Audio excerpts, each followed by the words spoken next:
Hi, this is the last lecture of this course and bravo to each one of you.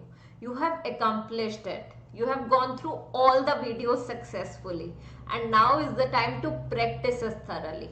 So do attempt every essay that I have taught in the videos and then check it with the sample answers given in the PDF.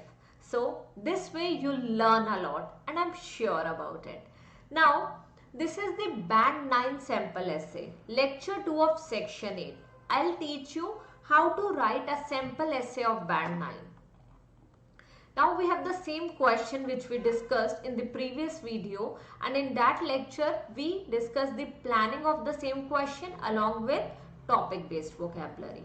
So in this we are going to answer why noisy students should not be taught separately. As my opinion is same. Noisy students should not be taught separately. So, do you agree or disagree? Let us see.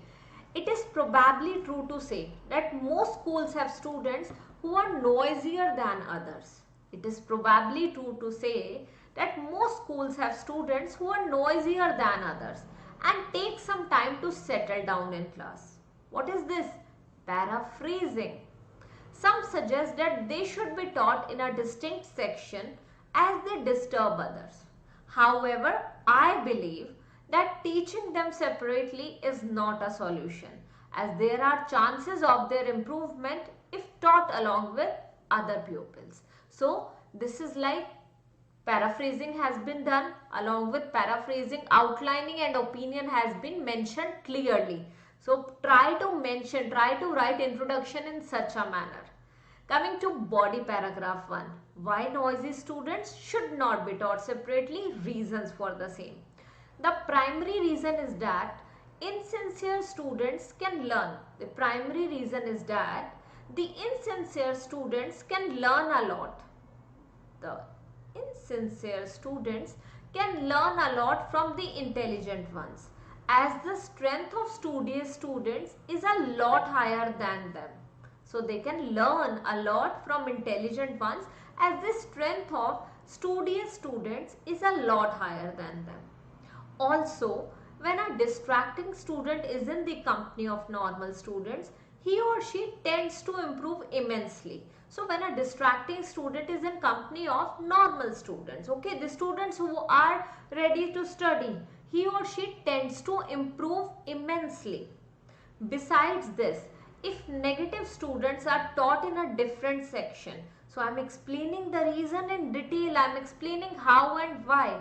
Besides this, if negative students are taught in a different section or class, they would feel demoralized as well as embarrassed, and this would not only lead to a negative attitude towards their mentors but also towards their colleagues. Okay, so what is this?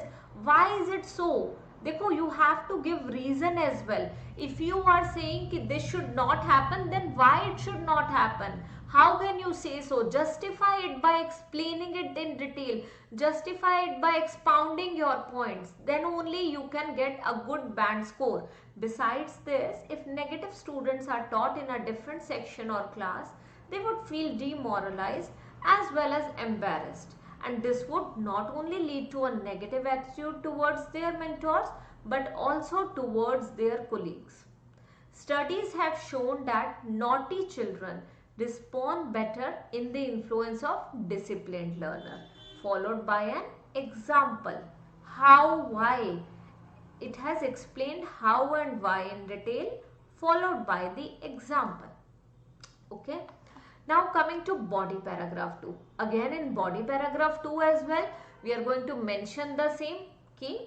Why? Why naughty students should not be taught separately.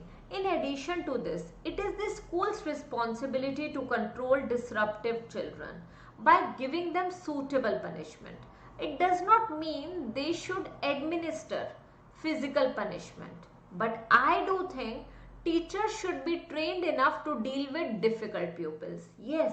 So this is what? It should not be. They should not be taught separately, but this should be done. You are giving your opinion. So at one point you can state what do you think. Besides, Head teacher should establish rules and ensure that everyone follows them. Besides, head